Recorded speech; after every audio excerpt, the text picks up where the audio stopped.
अस्सलाम वालेकुम वरहमतुल्लाहि Hey वबरकातुहू। आज there. हम नई वीडियो के साथ आपके सामने Subscribe to my channel पेश हुए हैं। आज and हम also press this bell हज़रत बीबी icon. मासूमा कुम की घर की ज़ियारत के लिए आए हैं, जहाँ पर उनकी इबादत गाह है और जहाँ पर उनका गुस्ल कफन किया गया और जहाँ वो शहीद हुए हैं। ये है बीबी मासूमा कुम का अहल घर।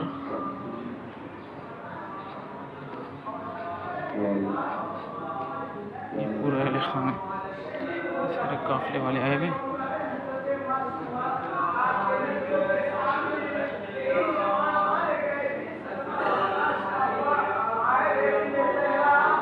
मेरे सामने जगह बनी हुई जहाँ पर लेडीज़ हैं, ये हर जगह पे यहाँ पर उनकी शहादत हुई और उनका गुस्ल कफन यहाँ पर हुआ है।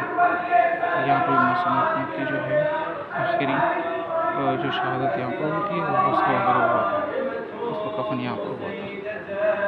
ये खाना है बीबी मासूमा कुम की घर। आप लोगों से रिक्वेस्ट है कि हमारी भी दुआ करें।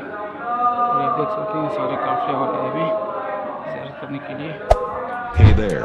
हमारे लिए Subscribe to my channel अपना ख्याल रखिएगा। and also press this bell icon. अल्लाह हाफिज़।